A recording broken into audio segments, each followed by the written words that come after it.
One of my favorite quotes is from the 40 Rules of Love, written by Elif Shafak, where she says, "Try not to resist the changes that come your way.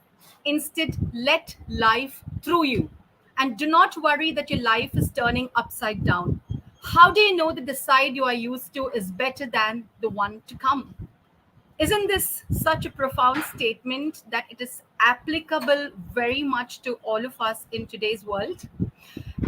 Good morning, I'm Sindhu Kalyanasundaram, and on behalf of three wonderful women networking communities, Leaders Lifting Leaders, Navi, Mumbai Circle, and Wiki, I am delighted to welcome all of you to a very interesting panel discussion today.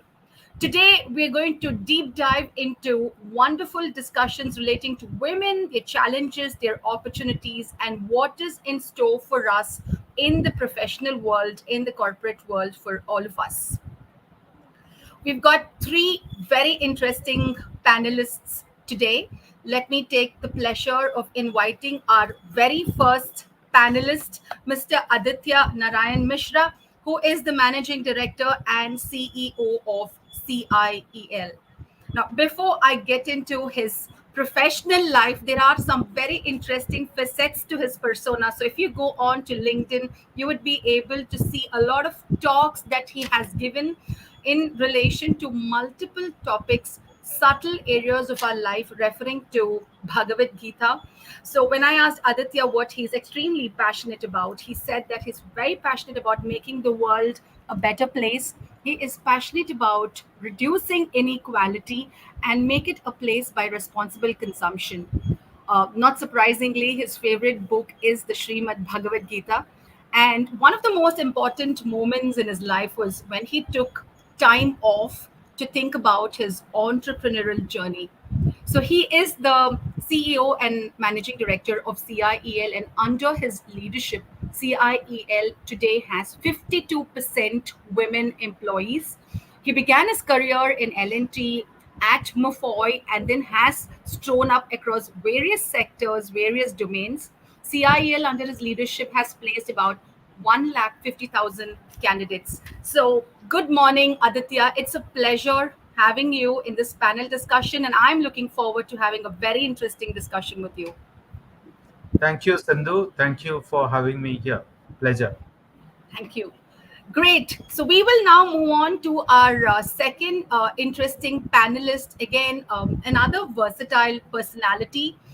She graduated in hotel management in 1999. And what's really interesting and fascinating about her journey is that her company today is now a public limited company which got listed in the NSE SME IPO in July 2023 in just under 2 decades. And that's a fantastic achievement. Please join me in welcoming Shani Jalal. She oversees a workforce of 6,500 employees. And on the personal side, she's extremely passionate about swimming, drawing, painting, is a foodie. And I would say, what not? What else have you left out in this list, Shani? So she is the entrepreneurial powerhouse behind Service Care Limited, an extremely passionate lady. Shani, it's a pleasure having you on the show, and I'm also looking forward to having some interesting discussions with you. Sure, Sindhu. Thank you. Thank you very much. It's my pleasure to be here too. Thank you. And our third next interesting panelist is Ravi Valecha. Now, there is an interesting story about Ravi that I heard. So let me tell you the story before I introduce Ravi. And Ravi is also wondering what story I'm going to narrate about him.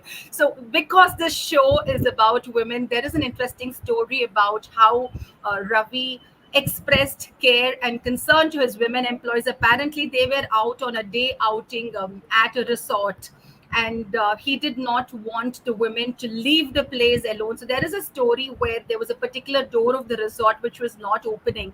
They called all the resort employees and the staff to help in opening the door, which they could not do unsuccessfully.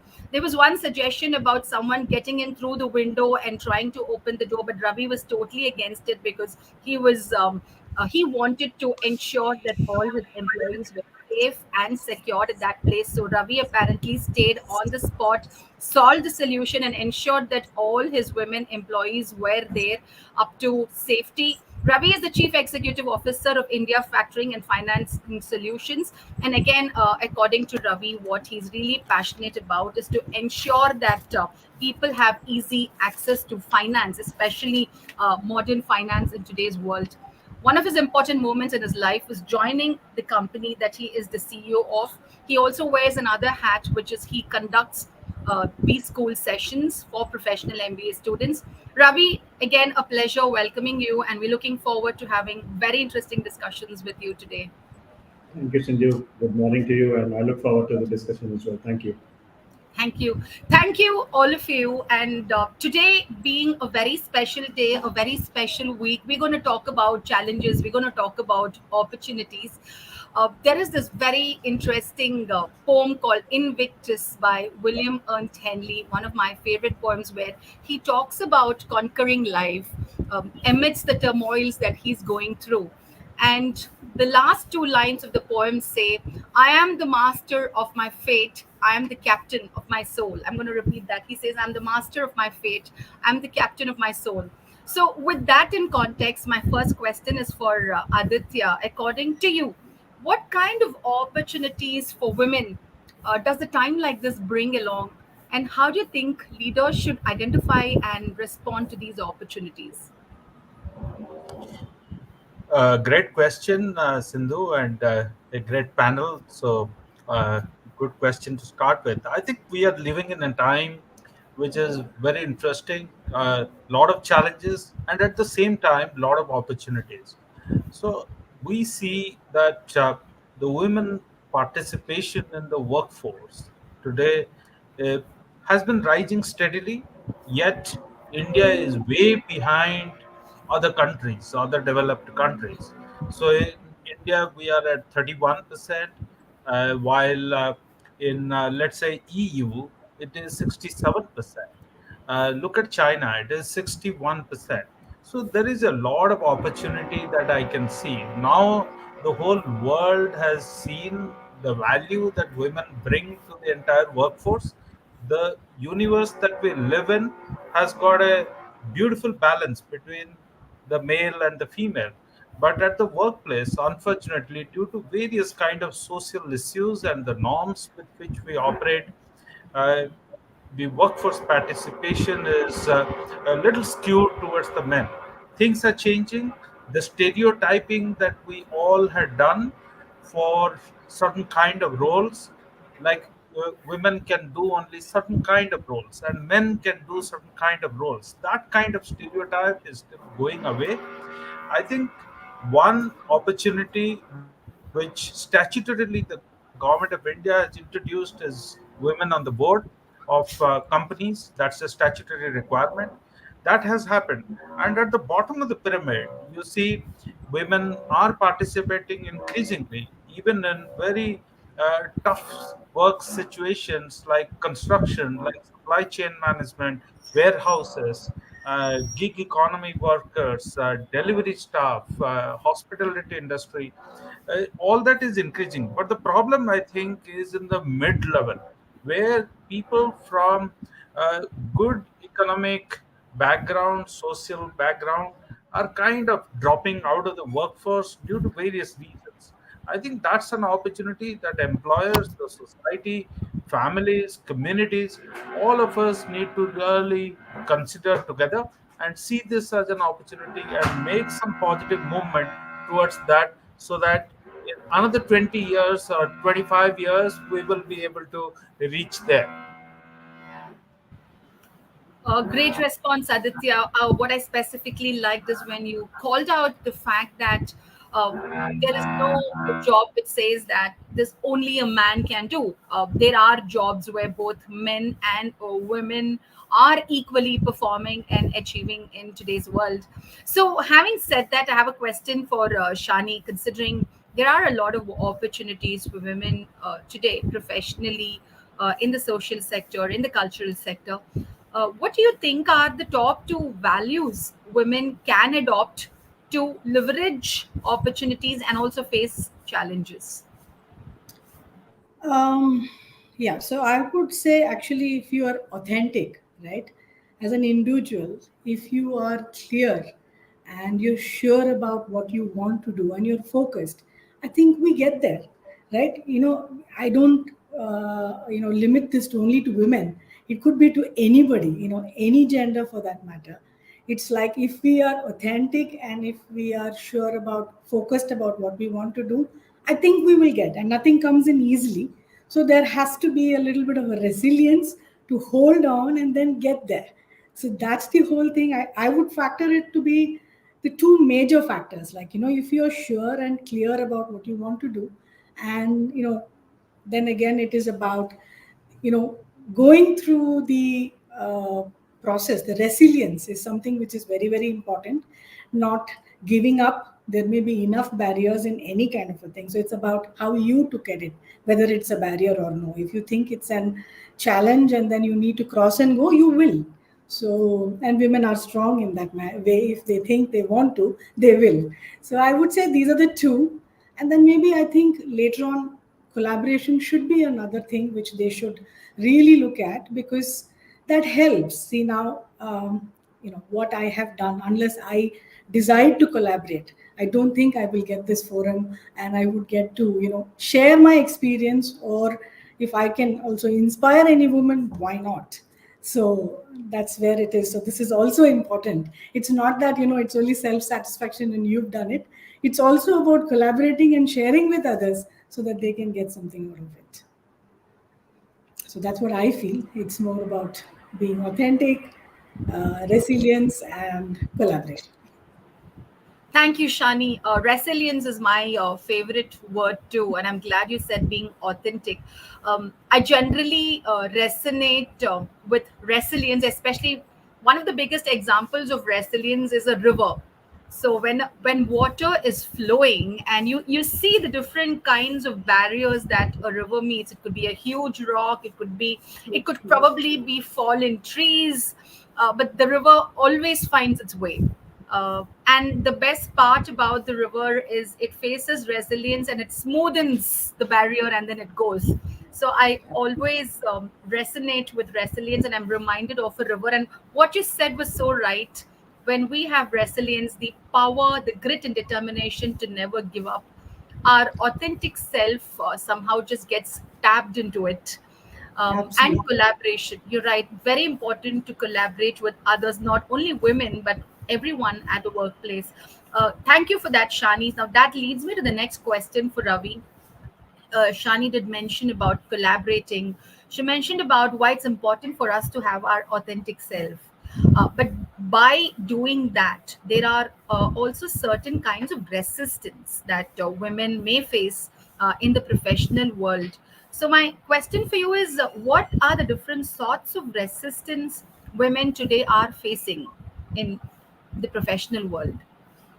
Yeah, so interesting question, and interesting question leads to interesting statistics before I go to the addressing the answer. So, I was researching, of course, this is Women's Day, and I happen to be a man. So, research is required to understand what is the actual, from what women feel, because many a times you step into the, the usual way of working. So, the statistics, there was a study which is done by there is a gender gap report by the World Economic Forum. Okay, and did you know that it would take 131 years to bring in the gender parity if we are to continue at this pace of equalization? So it needs much more. Aditya mentioned that if we can cover the gap in 25 years, that means that you have to do possibly multiple efforts, much higher than the current scheme of things what how we are working towards.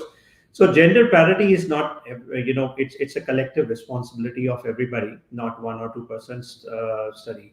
And equally, there was, I come from a banking and a trade finance world. There's a study done by Trade Finance Global for the women in trade finance, treasury, and payments solution of the bank.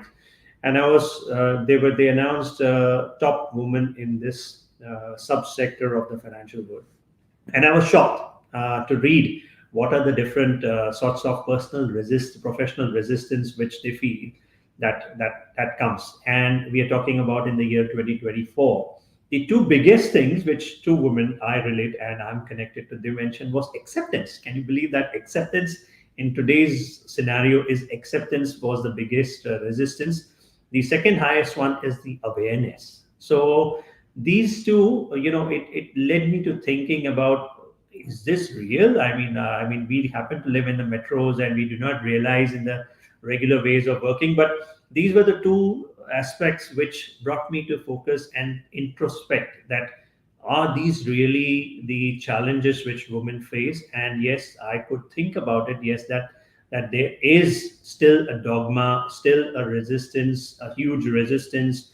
And then when I reflected in my own organization, in my way of working in the professional world, I do realize that there is resistance on awareness. There is a lack of awareness about women empowerment or bringing the gender parity to a large extent, and acceptance of women in the various scheme of things. And that is something which we all need to reflect upon. And I could correlate to it, or these women who have shared these insights. Thanks. Thank you, Ravi. That was eye opening, especially when you're talking about acceptance. And still, there is a huge mile that we will have to tread upon in terms of awareness, creating awareness amongst women across different spectrums. So, having spoken about these challenges, one area where I feel comfortable or like to lean on is diving into books. And yeah, my background also reflects that, because one of the best moments of a day is to sit with a cup of coffee with a great book and it's raining. I mean, that's my definition of a perfect moment. And of course, having interesting conversations. But there have been several books that have influenced me. I want to direct this question to Aditya. Can you recommend? I don't want to limit it to two. I will leave it to you. Can you recommend a few books for women, especially to gain wisdom, to gain strength from, to face challenges, and also to leverage opportunities? I would suggest, I mean, the first book which comes to my mind is Lean In by Sheryl Sandberg, who's the chief operating officer of Facebook, I mean, Meta platform. So I think she talks about the barriers women face at the workplace. She talks from her personal experiences, how she had to strive to achieve professional goals, work-life balance, and so on. I think is a brilliant thing. And the second one, my favorite always is our ancient text, Srimad Bhagavad Gita. I think we just spoke about resilience, and many other things that we keep talking about. All of this, I think, is beautifully embodied in that piece of work, which is there for all of us. The kind of qualities that we all need to sort of imbibe, inculcate. Of course, due to the social circumstances and various other issues, women face certain kind of challenges, and they possibly need a lot more warrior mindset, lot more mindset of resilience, maybe sometimes a little bit of a protagonist mindset, and so on. So all of this I find beautiful, uh, sort of examples, episodes which are there in this ancient text. If we consume that and we absorb, we make it part of our life, it will be so great. Thank you. Thank you very much. I was not surprised when you referred to the Bhagavad Gita, because I did see you have given a lot of talks diving into the ancient wisdom of Bhagavad Gita. I'm opening this to the other two panelists as well. Do you have any books or any poem or any passage, anything that you believe people, not just women, we'll open it up, this particular question, people can gain wisdom or gain strength from, or any author? See, I would, rather than, for me, to a great extent, it's than books, it's your peers. It's the people that you are with. So, it's always it's a very powerful energy that you can actually really. So it's the group. You always try to have the right kind of a group with you. One is to tell you that what are you doing? You're capable of doing much more than what it is. One to be more of the critics saying that maybe you should have done this like this and thing, and one to just say you're fantastic. So this is where it is like, this is the energy that you get, because sometimes when you know you talk, and it's also it relieves you also, and it authenticates many things for yourself. So I feel that's also one very good way of really giving. Thank you, Shani. That's a very interesting perspective that you give us. Anything from you, Ravi? Yeah, you mentioned books. I think one of the Navi Mumbai, as you call it, circle itself, the authors, two of the authors who are working in the background, possibly the book of networking, right? The power of networking. I think that's the power of networking. It's gender agnostic, of course, but equally important for women as well to network and climb the social ladder, be it in professional, personal life. I think that's one of the in today's science which I can correlate with. Thank you, Ravi. Thanks for bringing that book out. We did have a lot of fun and energy collaborating articles for that book. So that's interesting. One of my favorite quotes from one of these books, Man's Search for Meaning by Viktor Frankl, is that everything can be taken from a man, but one thing, the last of the human freedoms, to choose one's attitude in any given set of circumstances, to choose one's way, which typically boils down to what kind of an attitude will you have in times of challenges and how resilient you can be. And I do keep quoting this once in a while when addressing a group of people who really want to get motivated. So, on that note, Shani, there's a question for you because we're talking about resilience. Are there any recurring challenges that you believe women can face by adopting resilience, and how can they convert that challenge into an opportunity? So, this is my opinion that if you think there's a challenge, there are many. You know, even getting up in the morning and going to work can be a challenge for somebody. So, it's about how you look at it, right? So, if you love what you're doing, then I don't think it's a challenge, because it's a learning, right? So it's about how you can look at it in a very right way, and instead of saying and getting bogged down saying, oh my god, this is a challenge and how will I face it, it's about why is this coming to me and how can I get out of it. So that gives you a very different dimension, and I think that's helped me completely. It has helped me. And if I would say, what was a big challenge for me, which I really am still overcoming, I think I will do it soon, was about work life balance. Managing home and managing work, and both are very close to my heart, and both I need to give equal importance. And how I did that jugglery. And then it was more about, I think this helped me to structure myself. I became very time conscious. I was very clear as to when I should put a stop to work and when I should get back there. So maybe yes, I worked 24/7 because one work to another work, but still, because I loved it, I think I enjoyed it, and it was good. We keep hearing a lot about work life balance, isn't it? I mean, I think that one particular arena is now expanding to all different professions, domains, True. industries, especially when we started having flexible working and people got used to a certain way of working. And then now we also understood that there are different ways to work. Work life balance seems to be an in thing today I to think it's talk. here, it's totally here. Correct, correct. Thank you for that thought. So, when you spoke about challenges, what I'm really curious to hear from Ravi is, can you give us two examples, or maybe even more than two examples of women whom you have seen, who've challenged the norms and who have created fulfilling careers for themselves? It will be injustice to 3.5 billion women, right, across the world if I just end up naming two, possibly. I think Sindhu yourself, Shani yourself are the shining examples, and I know the Navi Mumbai circle behind the scenes. I think they themselves are, shining examples. And women, you think about picturize possibly 5:30 in the morning.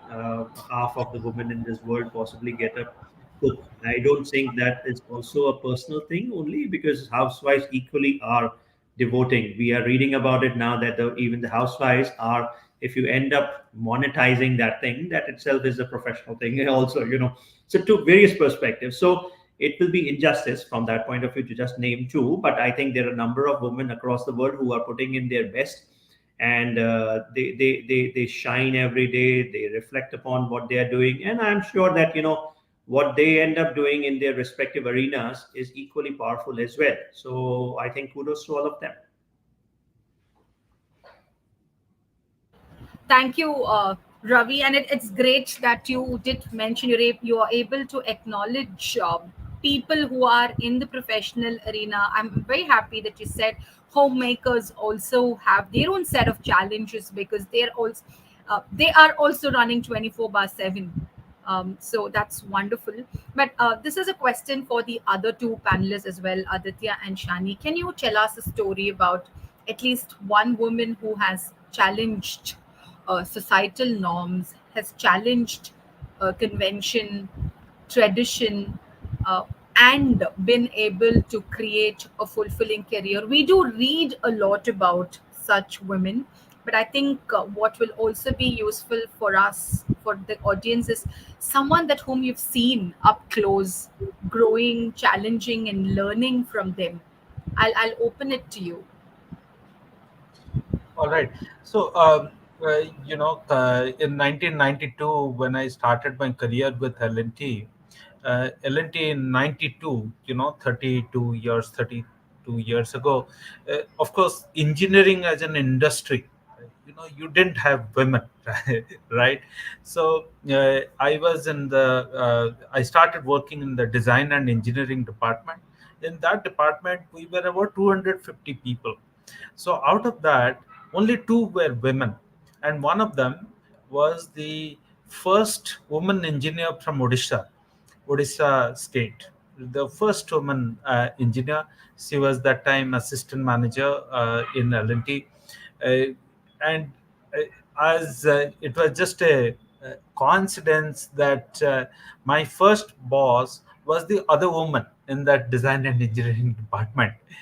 And we were a batch of GETs who joined, graduate engineer trainees who joined. We used to address her as Vila Dasgupta was her name. And so, I mean, her approach was so very different, uh, in the sense that, see, the first day when we go and meet and all of that, so she said, okay, she introduces me to the others in the team and says, see, now I have put you into the water. You imagine that you don't know swimming. Only when you are thinking that you are sinking and you are going to die, that time you come to me. Otherwise, whatever challenges that you face, you don't know anything what happens. Now you have to learn about the work, about people, about projects, about everything from everybody in this team. So you go to people, you learn from them. You come to me to ask something, that's fine. But you need help, you come to me only when you think that I am the last resort. So, in our circle, a batch of GETs joined, right? We talk to each other. I used to complain so much, crib so much about my boss, that I am being put to such a difficult scenario. But by hindsight, I have been immensely thankful to her unique approach that she did. I am not advocating the approach. I am advocating the personality, the character that she brought very uniquely to that workplace. That workplace, she brought so much of energy, so much of enthusiasm, so much of vigor into that whole place, which was full of men. And then imagine 250 people sitting on one floor, and just two women. You know, and how things happen, the social circumstances of the 90s, some of us will be able to associate with it, early 90s, that too. Very different world. Mobile phones are not there and all of that. So I think she was so very different from others. I have been deeply inspired by her approach. And of course, she did very well in L&D, and the rest is history. But I could understand the value of thinking uniquely and sticking to it and demonstrating that. I felt that that's really a sort of a secret sauce of successful people. I have tried to sort of, imbibe some of it in my own lives, and my own life, and have talked about it immensely. Of course, there are great people in this world, and I completely echo what Ravi said, that it will be injustice to 3.5 billion women if we just pick two or three. But there are so many inspiring people. You just asked me to take one. I am deeply inspired by my mom and by my wife, uh, their approaches to life, and many others. I can go on this for a long time, but yeah. So just Thank one you. example from my first boss. Thank you. That was a very interesting story, Aditya. And I could actually see what Shani mentioned about being authentic. So, that lady, the first engineer out there, probably had a lot of conviction in herself, extremely high levels of self esteem, confidence, and conviction that no matter what, I will keep going forward. And I think that's a fantastic attitude to bring, because by doing that, one becomes a role model for the others around. And even for others who are facing challenges, just looking at this one person reinforces the idea that even I can keep going forward. So thank you for that story, Aditya. Yes, Shani, any story from your side? Yeah, I should say this is my great grandmother. I when I really can remember her, she is almost 95, 96. That is what she was. But what a dynamic lady. It's again going to be late, again 80s, 85, it's there.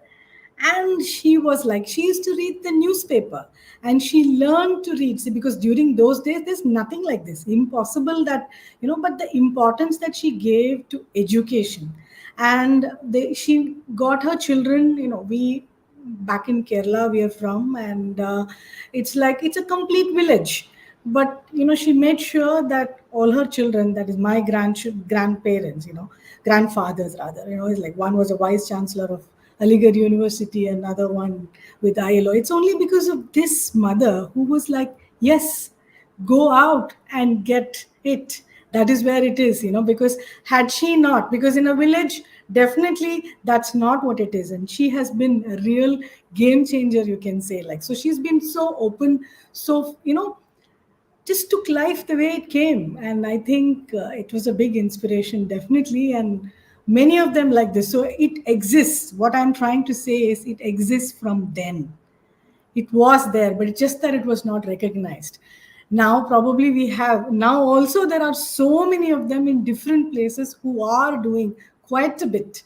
But we don't know, we are not able to. It's just unfortunate that when something wrong happens, that's blown out of proportion. But somebody is doing something nice, it just gets diluted and nobody really recognizes. So I think we should reach out. Absolutely, Shani. And in fact, when you were speaking about your great grandmother, I was smiling because I had a very nostalgic thought, especially when you said she used to read. Because I've narrated the story about my great grandmother to a lot of forums where she used to read the newspaper end to end and talk about dollar exchange rates. So I can really picturize and visualize your Absolutely, great grandmother absolutely. doing the same thing. Yeah. And she learned, see, actually, she learned this while her grandchildren were, learning. So until then, I think it's like more about, parenting and bringing them up, making ends meet at home and things like that. So I think when the children are all settled, with the grandchildren is what she learned it. And then she used to talk about everything. She knew most of the countries. And then, she used to feel it's definitely very nice.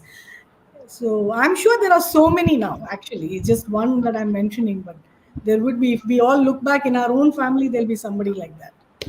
No, absolutely. So we have examples all around. Like you said, it's very important to give credit or recognize the right things that are happening rather than just focusing on what's not going right, because then we start attracting good things, as they say, right? The more you focus on good things and start leveraging and working on constructive mindsets, that's Yeah. what happens. So on that note, Aditya, here's a question. You have a lot of people working in your organization. You must have come across people with different mindsets, people with different attitudes. You must have seen a lot of supporting forums. So when it comes to women especially, can you tell us what kind of mentorship roles can women play? Yeah, I think statistics has shown that women mentoring women uh, works less than women mentoring men. So that's something which anecdotally I have seen working. So I would say that the women should be conscious of helping younger women succeed. I think that's a great service that women uh, who are at a senior position, who have struggled and who have really or broken the barriers or in some way dealt with them, should really come forward as role models and advise younger women. That's something which I would say. And I think the other part is women have got so many, interesting and very precious competencies, which we need to sort of, in some way, permeate it, the value of it. We need to percolate it in any organization horizontally, whatever, vertically, laterally, whatever you say. It should be like a 360-degree. Then only, I think, it has to start from our families, actually. Maybe many of us are from the western and south part of India on this panel. So it's a very different cultural backgrounds in different parts of the country. And the kind of challenges that people face in certain parts of the country are very different from what we face in, let's say, the south and west, where the economic advancement, social advancement has become lot larger, lot more significant. So I think there the challenges that they face are lot more, and hence the role of mentoring. I'm not only talking about the people in the corporate life. It's also people who are in communities, who are in a sort of a larger families or in influential position. I think we need to the society needs to come together to sort of recognize them in some way. Yesterday's announcement of Sudha Murthy being sort of coming to Rajya Sabha is a sort of a good thing, as a sort of a message that we are seeing, and a lot more of it needs to happen is what I believe.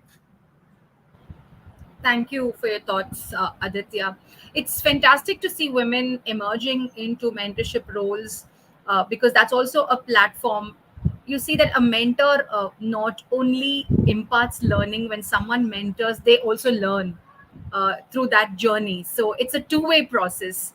Thank you for your thoughts, Aditya. So that leads me to the next question for Shani. Now, we were talking a lot about opportunities, we talk a lot about challenges. You spoke a lot about resilience and collaborating. What I would like to understand is, have you seen any sort of inhibitions that women are facing? How can they come out of these inhibitions? Uh, I think it's all about inhibition.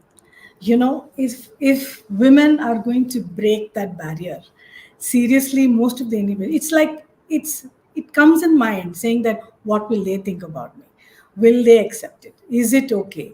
It's again that we carry it. I think when you go ahead and just do it, who has to talk will anyway talk, right? So why would you want to really, even if you do it the best way? So again, whom are you trying to impress, or what are you trying to really do? But one thing that I felt for me, which was quite a bit of a thing, was motherhood. And I think many women who are in their entrepreneurial journey or in their leadership roles will face this to be coming in every time, because I think most of us, or it comes in saying that you have a guilt. Am I doing the best? Am I doing it right? Am I giving enough time? This is something which will actually, but I think that barrier also has to be broken. Make your children inclusive with you. Get them also to be a part of your journey. Then I think they accept it. Why are we trying to go overboard and trying to be superwoman, trying to just beat everything and do it? I don't think so. Do what you can, and that is what I think even men do. So even they do their best. I'm sure they are also going through enough stress. As a man, they need to do this, they need to bring the family, they need to make a house, they need to stand there. Even they go through enough. But then it's so I think we should take it together. Parenting can be taken together, and then how we can really make it better. So it's no harm in talking to each other and seeking help. So, than saying that, I need to do this, why not we seek help? Why not we say, how can I do it better? I need to do this as well, and I need to do this. How can I do it?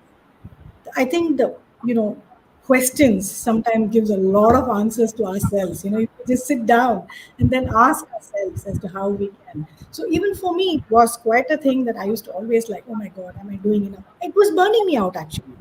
Then I thought, why? I rather talk to them, give them quality time than the quantity that it is. Like, so I was just running to give time to them.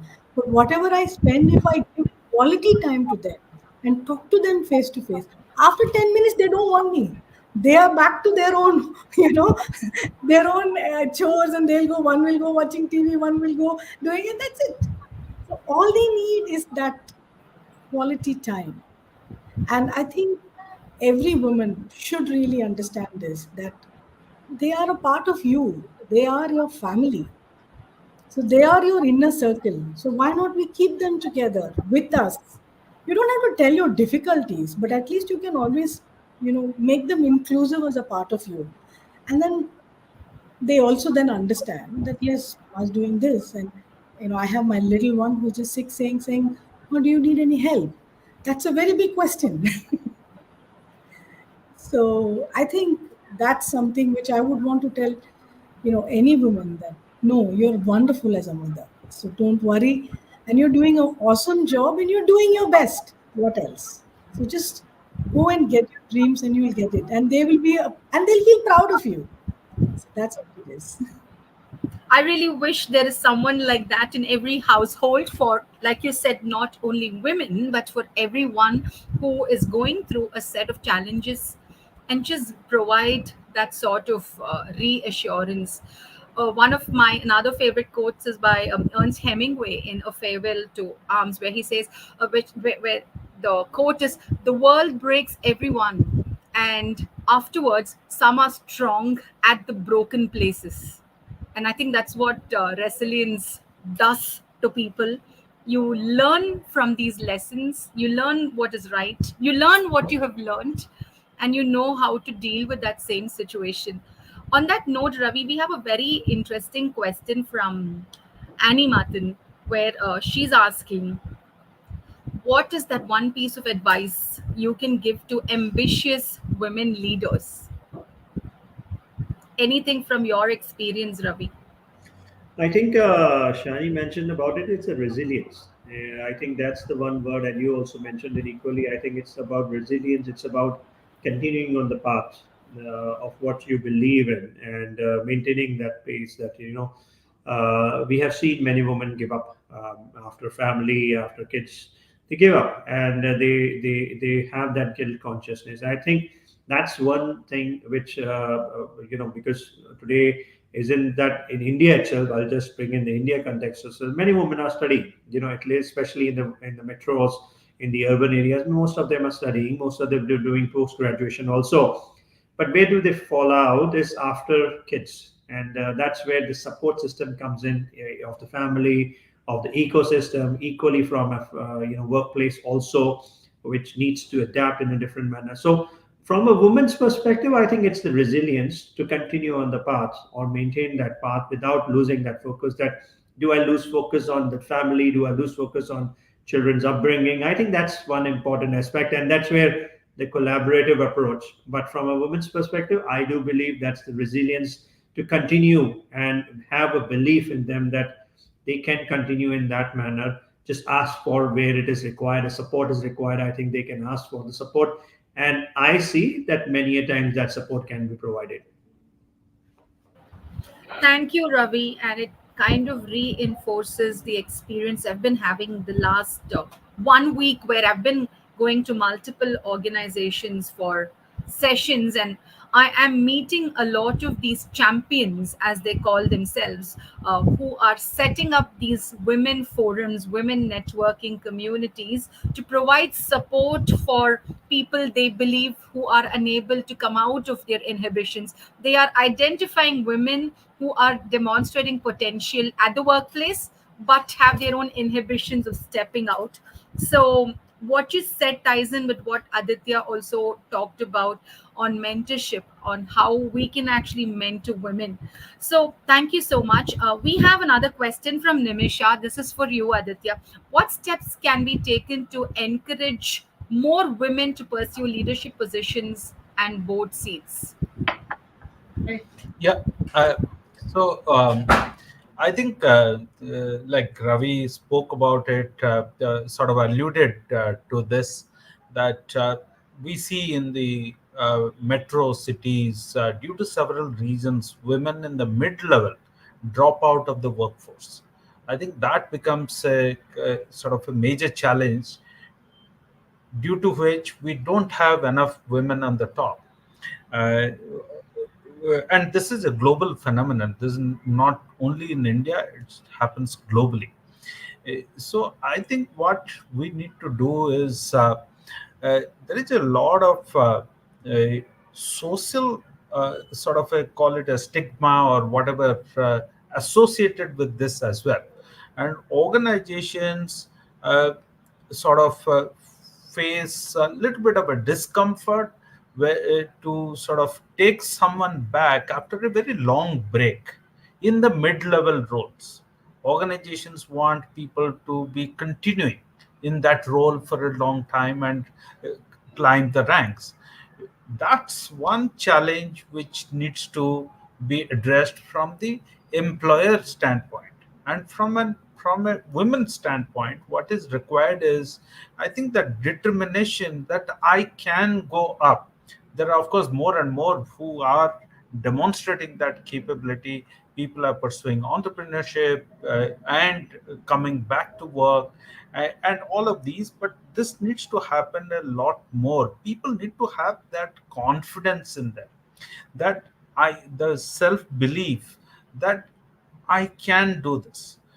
And the last point I would like to make is, uh, uh, I have noticed that many women in the mid-level leadership positions and even senior leadership positions try to sort of, just copy some of the leadership traits or behaviors that successful men have demonstrated.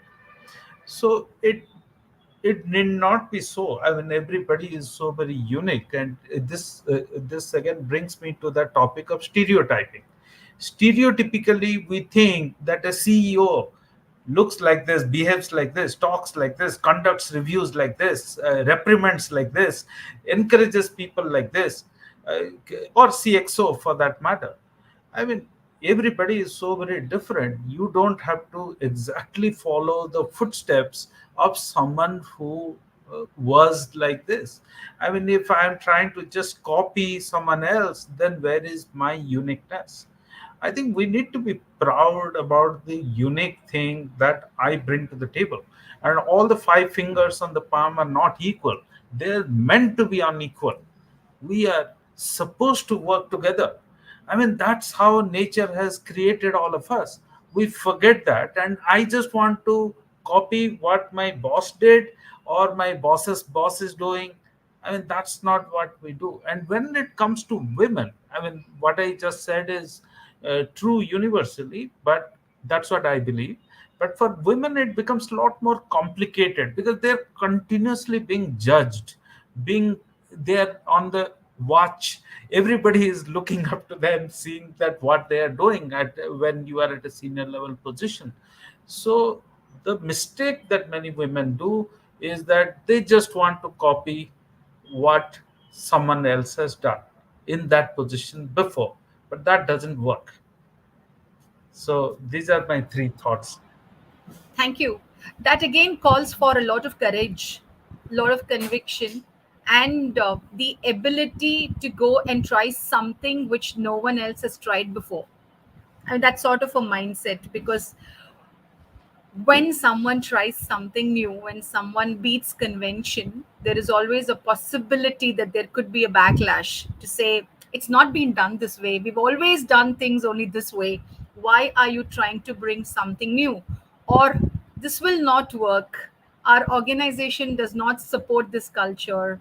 This is not our company's policy. So the mindset, the courage to face such backlash, and also be objective about these statements, because some of them who say these statements could be well wishers, some of them could say that just to put one down. So to be very objective about these statements is definitely an art.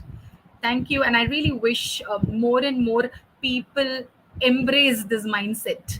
So while we talk about mindset, Shani, there is one question from Gauri Das. She's asking, what are some of the best practices to support women at the workplace? We did speak about these networking forums, but any other best practices you can think of?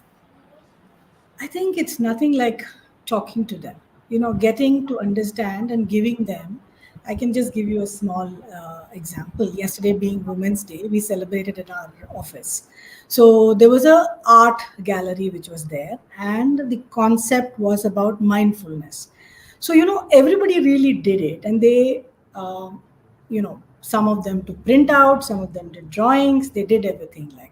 So I just went individually to everybody and asked, like, what did you feel about this? Like, so they couldn't explain. I said, there's something which you liked in this. There's something about it that it is like. So don't worry. Just tell. It could be this, it could be this. I was just opening avenues for them. I did not tell them, or I did not even stick to this. I was just giving possibilities that maybe this is what you thought or this is what it is. But then later on, they had to actually tell a story about what it is when the entire team was coming. So beautifully they put it. So I think that is what it is, right? So there was one girl who said, no, no, no, it is ma'am who helped, and she put that little bit in you, and that's why you could tell the story very well. Because one guy, he got it. He just had a very small drawing, but he put it so well that he was selected as one among the good ones. Like, so he said, no, no, no, no, it's not fair, she put. I only thought that this is exactly, I just guided. I just said that you could put a beautiful story to it. Like, so this is where I would tell for anybody, even it's nothing like I said, no, for everybody, have three groups with you. One is to tell you that what are you doing? Just get up and go. You're capable of much more.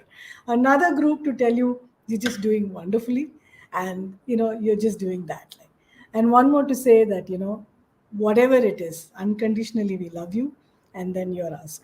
So if you're this, what more a better space can you be in, right? So you select this group for yourself, and depending on your mindset, go to those groups. When you feel you're down, go to the group which will tell you, listen, what are you doing? And this is not the way it has to be.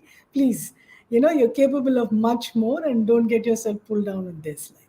So when you feel that you've done and you've achieved something, go to your inner circle. They will say, wow. And then go to that circle which will say, maybe you could have done this little better.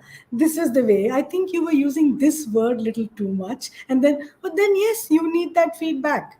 So, how can you be that bored for anybody? I think that's the best way you can support anybody, Anybody, I think, needs that, right? Everybody, be it woman or a man or a child, they need that bouncing board to just go. So, choose that and select and then be the way you are.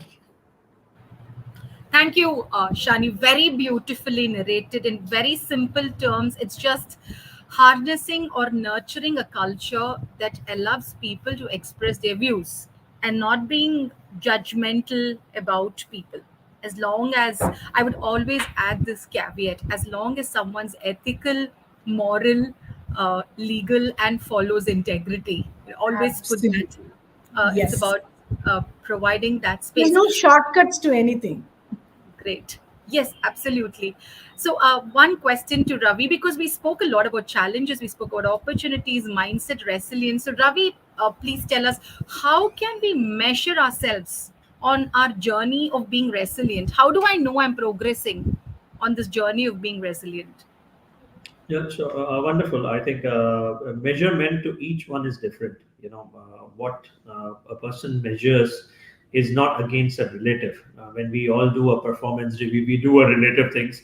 But I think we are doing more, or if we need to be more objective and assessing ourselves or measuring ourselves against our own set goals. So for each person, that journey is a different thing, and that's where the assessment really or measurement really comes in, that how do you stand against what goal you have set for yourself, and that goal can be anything. Is it unique for every, is it different, is it the same for everybody? I don't think so. It's unique for each and every one of us. A milestone for somebody else might be a different milestone for somebody else. So it is not it is not a set pattern which we need to follow. It needs to be very, very objective and very, very personified. I think personal objective which needs to be measured.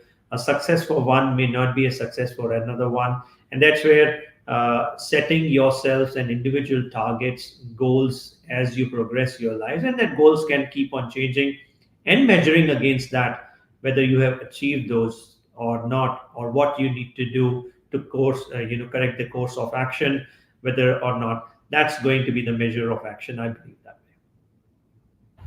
Thank you very much, Ravi. I think it's been a fantastic conversation, really apt for a weekend Saturday morning.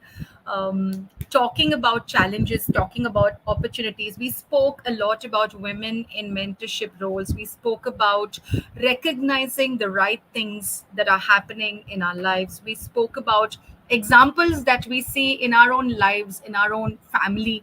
We spoke a lot about resilience. We spoke about opportunities. We also spoke about giving people the space to talk. So, thank you very much, Aditya, Shani, and Ravi, for your wisdom, for your thoughts, and your experience.